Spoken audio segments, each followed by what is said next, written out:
Hey y'all, welcome back to Goalpost Barbecue and Cooking. Remember, if it's goalposts, it's good. Today we're going to be doing something that I do here in the kitchen all the time. It is blazing hot outside, y'all, and I think that's a good time for us to cook inside instead of outdoors. So today what we're going to do is we are going to build a beef bone stock. I tell people all the time, there are two things, if you're a home cook, there's two things that you can do to immediately start improving your cooking. The first thing is to start cooking with booze, wine, beer, even spirits. The second thing that you can do is to start making your own stocks.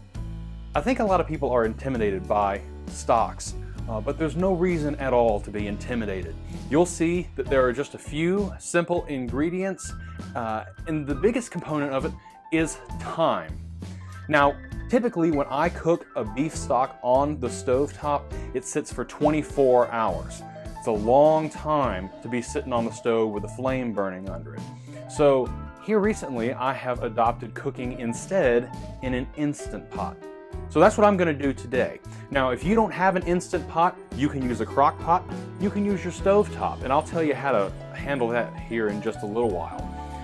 But for now, why don't we go ahead and get started with our ingredients. Here we are ready to go with our ingredients, and as you can see, the list is actually really short. We have beef bones, just here. These I got for less than $4 at Walmart. Now, the only thing I will say is that these, I believe, are shank bones, but if you possibly can, get yourself some joint bones as well, because they'll have more collagen in there. Of course, beef stock, bone stock is famously good for you because of the collagen. You're not going to get a ton out of this here, but you will get flavor. Now, I have before purchased bones at a fresh market or a Whole Foods that's relatively close by. I'll never do that again because these are less than $3 a pound, and over at those places, bones are like $8 or $9 a pound. Not worth it. No, thank you. Other than that, we've got some aromatics here. We've got our onion and our celery and garlic. I like to use pre-diced garlic out of tubs usually when I cook, but for this application, we're just going to smash these anyway. And then, of course, some carrots for a little bit of sweetness in the stock. Here's a bouquet garni from my garden here. All it is just a couple of sage leaves. I've got some thyme, some rosemary, and oregano. That's everything in there, and that's pretty much all the herbs that you'll need. If you don't have an herb garden or you don't have any fresh herbs, you can get yourself just a nice Italian blend, or if you're looking to buy some good spices, I highly recommend Penzeys Bavarian blend. I used it before I had an herb garden in stocks, and it is awesome. Then there's pepper, salt. I like to use seasoned salt in pretty much everything these days. I won't show you the label, but you can probably figure out what that is. And then, as I said earlier, a little bit of wine. Give it some depth, and that's going to make this super duper good. Everything here is just going to get a rough chop. And that's my oven comes to temperature because we're going to have to use the oven to do the first step, which is roast these bones. Let's get started. All right, so I've laid the bones out here onto a cookie sheet, lined it with some foil just for easy cleanup here in a little while. I haven't done anything else with them. I'm just going to put them in to get them a little bit of color on them. Sometimes people put tomato paste, or you can put some oil on there, but I don't think you really need it. I think what you can do is just stick them in. The oven is at 425 degrees. We're going to put them in for about half an hour, 45 minutes until they're nice and brown. Here we go.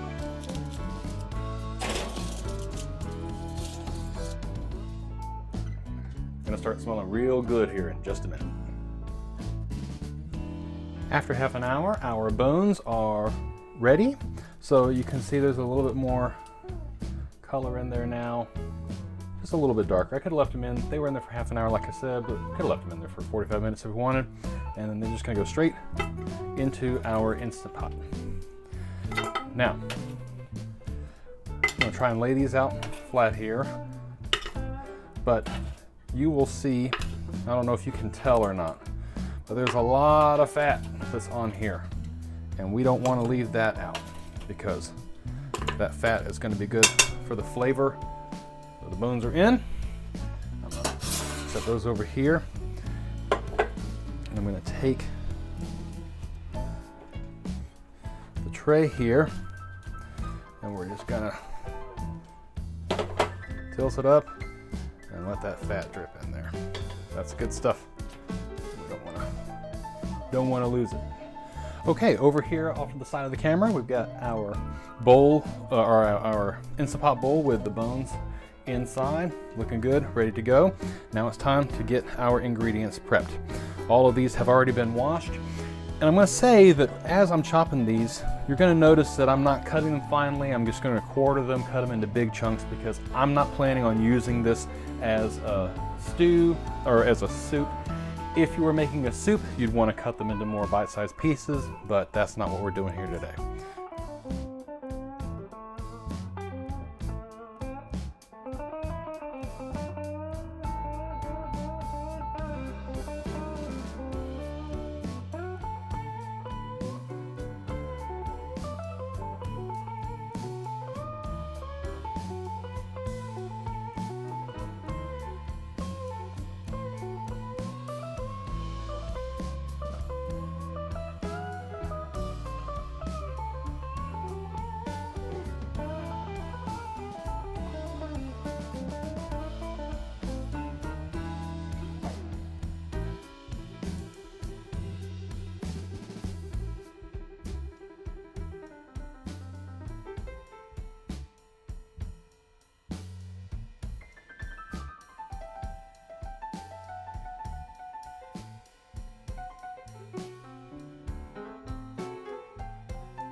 So now we have our veggies and our herbs in the pot. We are pretty much good to go. All we need to do is add in some salt.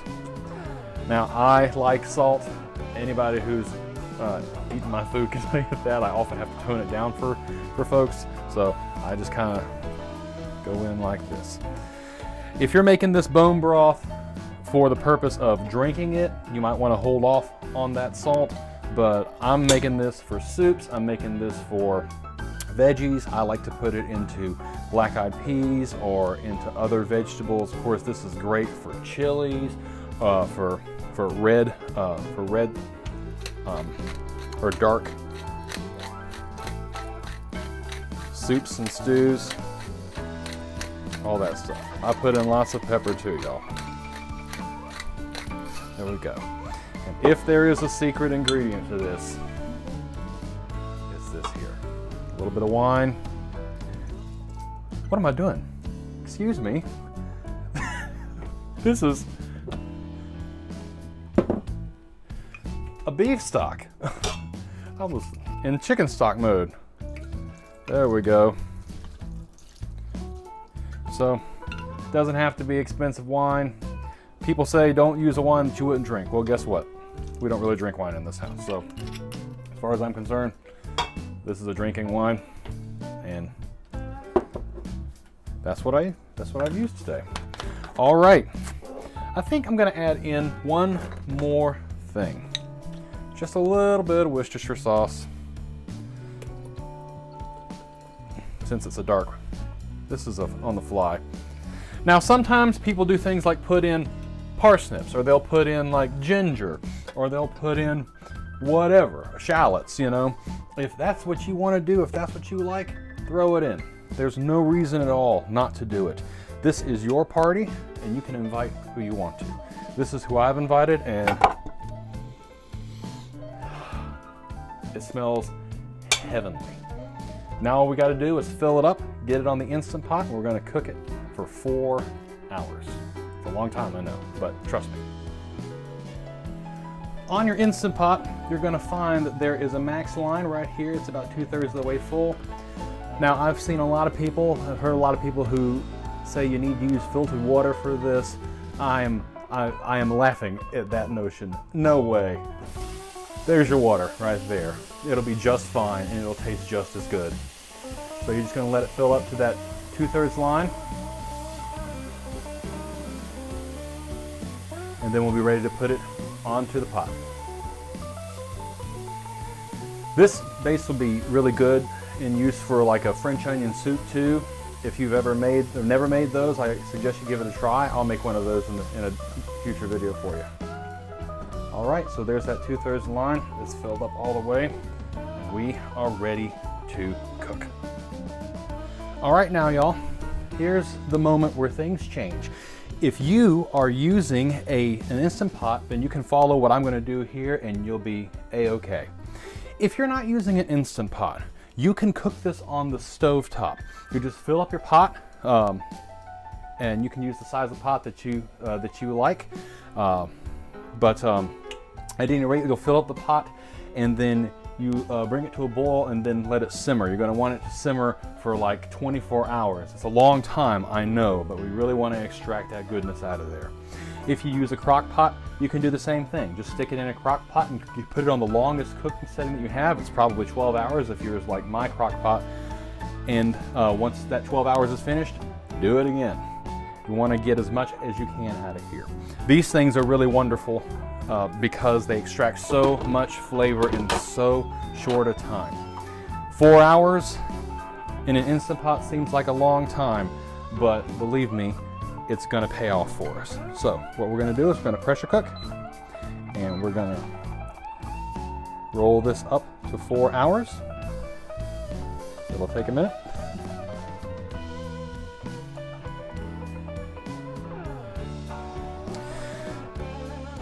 I've been making stocks for myself now for several years, and I am telling you, if you've never done this before, you'll be surprised at A, how easy this is, and B, how much this will affect your cooking.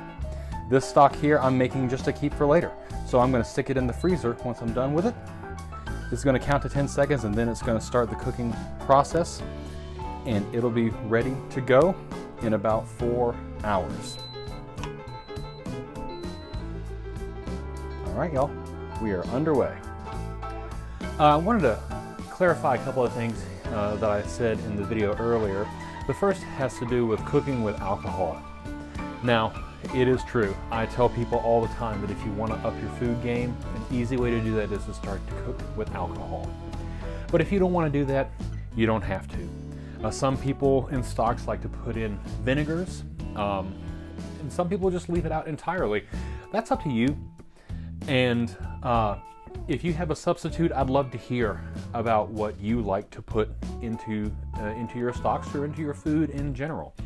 That being said, for my money, 2 things. First of all, the alcohol definitely cooks off.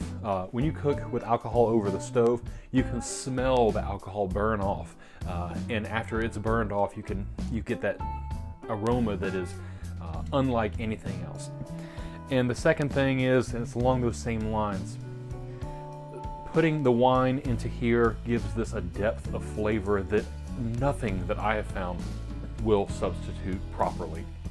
So that's why I suggest that you do it.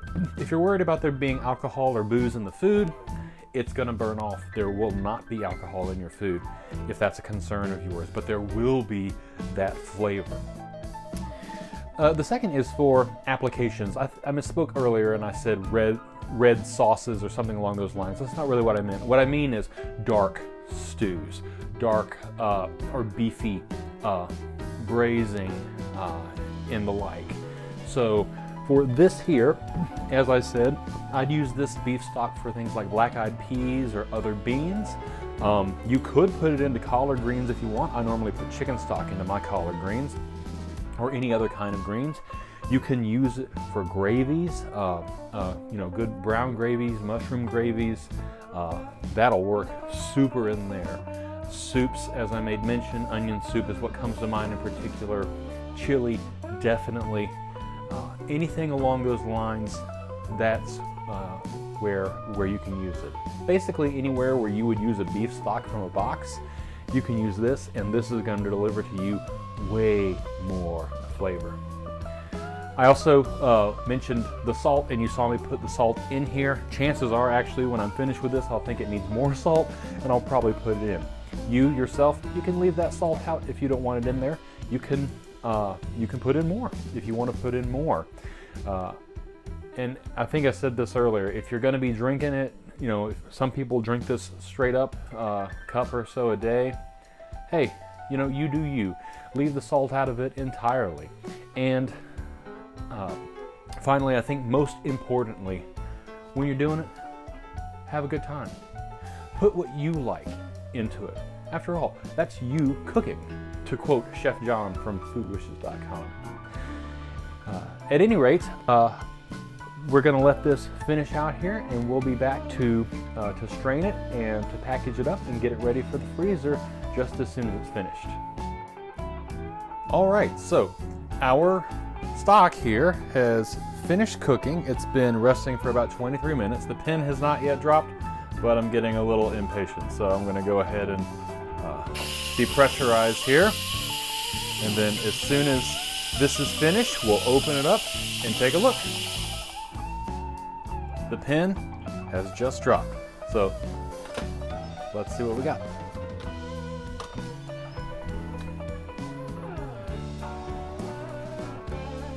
Oh yeah, that smells really good. It's a really deep, rich smell, and a lot of that is coming by way of that wine that we put in here. Oh, still hot, shouldn't touch that. So what we're gonna do now is I'm gonna take my spider strainer here, and we're just gonna scoop out all the big stuff. And this stuff now is pretty much spent. All the goodness that was in here is in the broth, the stock. Some people will use bones over again for a second run, but inevitably, of course, that means that the next time the stock won't be as rich. For the sake of consistency in cooking, and also just by the fact that this was not very expensive to make, I'm going to go ahead and just toss everything except for what we came here for, and that being the broth. So I'm going to take care of this, and then we'll pick it up where we will strain it with a finer strainer in just a moment. I have scooped everything of substance out of the pot here, save for, you might be able to see some leaves, some oregano leaves and some thyme leaves that are still in there. We're going to catch those with this strainer here. As you can see, what I have here is just a plastic pitcher. It's a tea pitcher, or it was in a former life. I now use it mostly to catch and cool my stocks. What I'll do is I'm going to take this, put it in here, stick it into some cool water, let it cool a little bit, then get it into the fridge. Let it cool down completely in the fridge, and then after that I'll take it and pour it into individual containers and stick it in the freezer. And that's how we're going to store our stock. But first, we need to strain it through here. Wish me luck, y'all. This always makes me nervous. And I'm trying to do it so that you can see it see it from your screen. I'm going to turn this a little bit here. Maybe that'll make it easier for me. All right, here we go.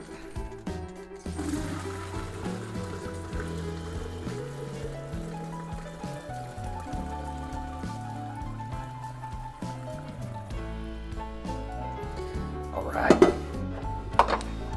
So, that's all that remained in there, just a little bit of pepper and some herbs. I'll take this out of here. And here is our product. Smells good. And that's everything.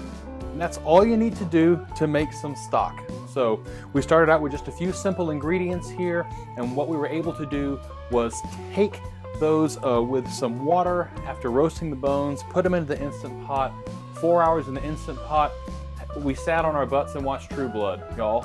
And when we got done, this is our reward. Something that I forgot to mention, which is an awesome byproduct of this process, is that after this cools completely, a lot of the fat in this stock is gonna float up to the top here, and it's gonna make you this beautiful fat cap. You wanna know one of my secrets to barbecuing? It's this.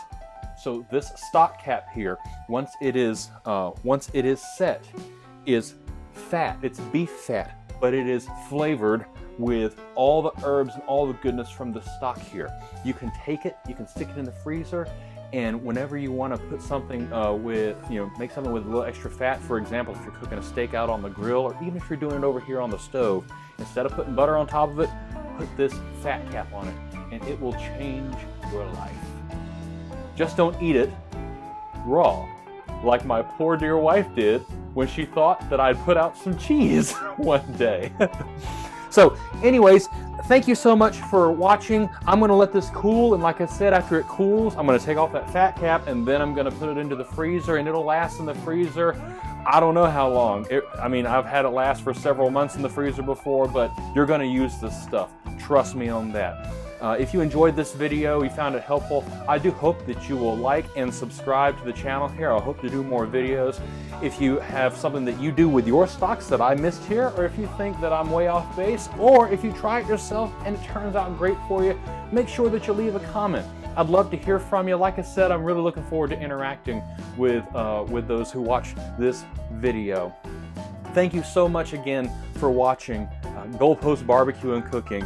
And hey, remember, if it's goalposts, it's good. Just a quick follow-up. I have let the stock cool. You can see it in there. You can probably see my camera videoing. And here is our disc. This stuff is gold. Steaks, ribs, pretty much anything beef, but I use it on pork ribs, especially when I wrap them. Thanks for watching. See you next time.